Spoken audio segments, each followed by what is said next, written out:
شعبان کا مہینہ وہ عظمتوں اور برکتوں والا مہینہ ہے جس کے متعلق تاجدار کائنات امام الانبیاء صلی اللہ تعالیٰ علیہ وسلم نے ارشاد فرمایا کہ شعبان شہری و رمضان شہر اللہ، شعبان وہ مصطفیٰ کا مہینہ ہے اور رمضان یہ رب اللہ کا مہینہ ہے۔ ابھی آپ ایک شیخ کی سماعت فرما رہے تھے اور اس کی تشریح میں آپ نے یہ سماعت کیا کہ سارے ہی یہی کہتے ہیں کہ ہم حضور کے ہیں، مزہ تب ہے جب حضور فرما دے کہ فلاں میرا ہے۔ تو شعبان المعظم کا مہینہ وہ مہینہ ہے کہ جس کے متعلق حضور علیہ السلام نے ارشاد فرمایا کہ شعبان شہری و رمضان شہر اللہ، شعبان مصطفیٰ کا مہینہ ہے اور رمضان یہ رب العالمین کا مہینہ ہے۔ حدیث پاک میں آتا ہے حضور علیہ السلام کی بارگاہ میں ایک اونٹ حاضر ہوا اور آ کے اپنے مالکوں کی شکایت کرنے لگا، عرض کرنے لگا جانے جہاں میرے مالک ساری زندگی مجھ پر بوجھ لادتے رہے، چارہ لے آتے رہے، مجھ سے کام لیتے رہے، اب میں بوڑھا ہو چکا ہوں، کسی کام کا نہیں، ان کے ہاں شادی ہے اور وہ مجھے پکانا چاہتے ہیں۔ اتنے میں دو انصاری بھاگے بھاگے حضور علیہ السلام کی بارگاہ میں حاضر ہوئے، یا رسول اللہ یہ اونٹ آپ کے پاس ہے، ہم تو اسے کل سے ڈھونڈ رہے ہیں۔ اللہ کے محبوب علیہ السلام نے ارشاد فرمایا کہ اے اونٹ بڑی شکایت بھی اعلان ہے۔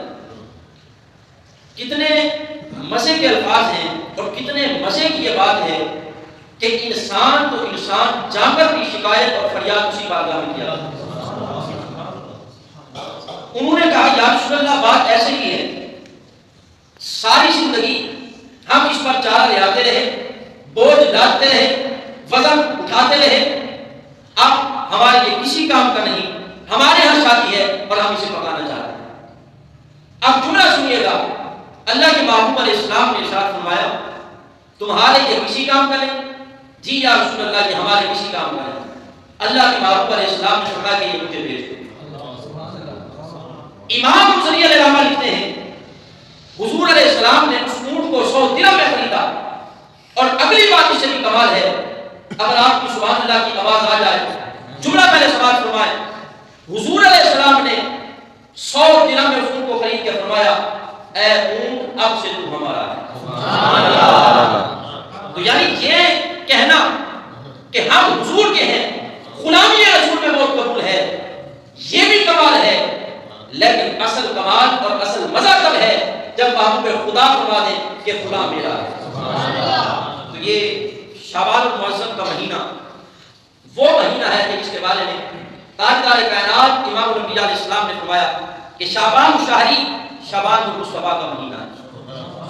اور حضرت اماں عائشہ صدیقہ رضی اللہ تعالی عنہا فرماتی ہیں کہ رمضان کے علاوہ اللہ کے محبوب علیہ السلام سب سے زیادہ روزے شعبان المعظم کے اندر رکھا تھا۔ یعنی رمضان کے روزے تو فرض ہیں، رمضان کے روزے تو پورے مہینے کے روزے فرض ہیں، وہ تو پورا ماہ اللہ کے محبوب علیہ السلام روزے رکھا کرتے تھے، لیکن رمضان کے علاوہ مہینوں میں نفلی روزے سب سے زیادہ اللہ کے محبوب علیہ السلام اسی ماہ مبارک یعنی شعبان المعظم کے اندر رکھا تھا۔ اور اسی طرح حضرت شیخ عبد القادر جیلانی رحمۃ اللہ تعالی علیہ فرماتے ہیں کہ شعبان کے اندر 5 حروف ہیں۔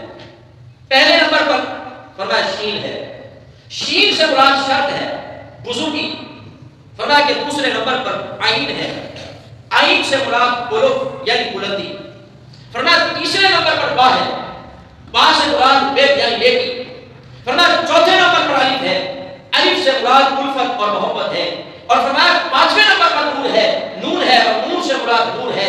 اب مطلب یہ بنتا ہے جو بندہ اس ماہ مبارک میں اللہ کی عبادت کرتا ہے اور اس ماہ مبارک کے روزے رکھتا ہے، فرمایا اس مہینے کی برکت سے اللہ اس بندے کو یہ 5 چیزیں عطا فرما دیتا ہے۔ اور شعبان المعظم کا ایک نام المکفر بھی ہے۔ المکفر کا معنی ہے گناہوں کو مٹا دینے والا، یعنی کہ شعبان المعظم گناہوں کو مٹا دیتا ہے۔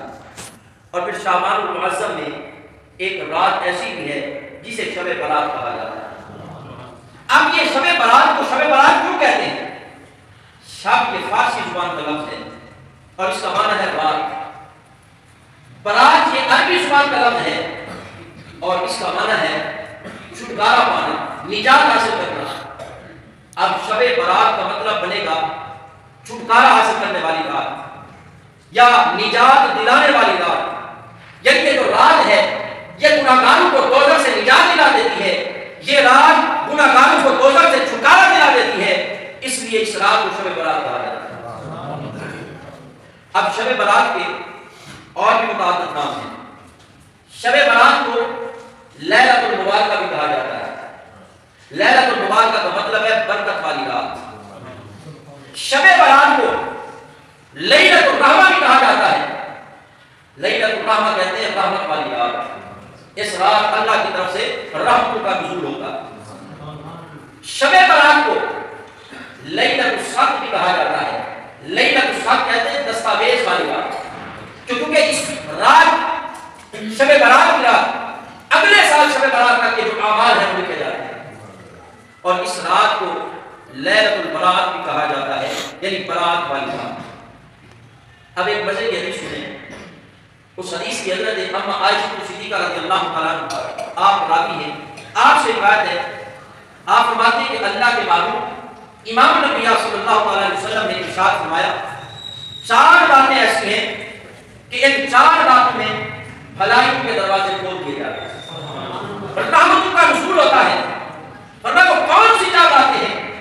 فرمایا پہلی رات عید الاضحیٰ کی رات ہے، دوسری رات عید الفطر کی چاند رات ہے، فرمایا تیسری رات 8 اور 9 ذی الحجہ کی درمیانی رات ہے، فرمایا چوتھی رات شب برات کی رات ہے۔ یہ وہ راتیں ہیں کہ اللہ کی طرف سے رحمت کا نزول ہوتا ہے اور بھلائیوں کے دروازے کھول دیے جاتے ہیں۔ اور حدیث میں آتا ہے حضور علیہ السلام نے ارشاد فرمایا کہ جب شب برات کی رات آتی ہے تو شب برات کی رات اللہ تعالیٰ امت محمد مصطفیٰ صلی اللہ علیہ وسلم سے قبیلہ بنو تغلب کی بکریوں کے بالوں کے تعداد کے برابر امت محمد کے وہ لوگ کہ جو جہنم کے مستحق ہو چکے ہوتے ہیں، اللہ کو جہنم سے آزاد فرما دیتے ہیں۔ سبحان اللہ۔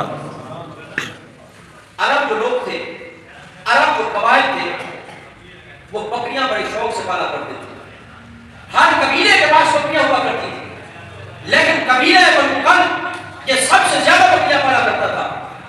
اللہ کے محبوب علیہ السلام نے ارشاد فرمایا، قبیلہ بنو تغلب کی بکریوں کے جو بال ہیں ان کی تعداد کے برابر اللہ تعالیٰ میری امت کے وہ لوگ کہ جو جہنم کے مستحق ہو چکے ہیں، آگ ان پہ لازم ہو چکی ہے، فرمایا کہ اللہ ایسے بندوں کو جہنم سے آزاد فرما دے۔ یہ آج کی بات ہے۔ اس دنیا میں کائنات میں بعض دنوں کو بعض پر فضیلت دی گئی۔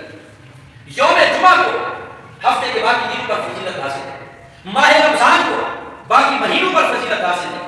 جس گھڑی میں بندے کی دعا قبول ہوتی ہے وہ لمحہ اور ساعت باقی ساعتوں سے افضل ہے، اسی طرح لیلۃ القدر تمام راتوں سے افضل ہے، اسی طرح شب برات یہ دیگر راتوں سے افضل ہے۔ اور مزے کی بات یہ ہے، حدیث پاک میں آتا ہے، حضرت انس بن مالک رضی اللہ تعالیٰ آپ سے روایت ہے، آپ فرماتے ہیں کہ جب شعبان المعظم کا چاند نظر آیا کرتا تھا تو صحابہ کرام تلاوت قرآن کے اندر مشغول ہو جایا کرتے تھے، اپنے آپ کو قرآن کی تلاوت میں مشغول کر لیا کرتے تھے۔ فرمایا کہ صحابہ کرام میں سے جو صحابہ تاجر ہوتے تھے، تجارت کرتے تھے، فرمایا وہ شعبان کے مہینے میں اگر تم نے کسی کا قرض دینا ہوتا قرض دے دیتے، قرض کسی سے لینا ہوتا قرض لے لیتے، یعنی رمضان المبارک سے پہلے وہ اپنے آپ کو تمام تر مصروفیات سے فارغ کر کے رمضان المبارک کے اندر وہ کھلے دل سے اللہ کی عبادت کیا کرتے۔ تو یہ جو ماہ مبارک ہے شعبان المعظم، اسے رمضان کی تیاری کا مہینہ کہا جاتا ہے، یعنی اس ماہ مبارک میں رمضان کی تیاری کی جاتی ہے۔ اور پھر ہے تو یہ برکتوں والی رات، لیکن اس رات چند بد نصیب ایسے بھی ہیں کہ جن کی مغفرت نہیں ہوتی، اگر وہ اللہ کی بارگاہ میں توبہ نہیں کرتے، ان کے لیے بھلائیوں کے دروازے نہیں کھولے جاتے۔ وہ کون سے لوگ ہیں؟ حدیث پاک میں آتا ہے پہلے نمبر پر مشرک، جو اللہ کے ساتھ کسی کو شریک ٹھہراتا ہے۔ شرک یہ بہت بڑا گناہ ہے۔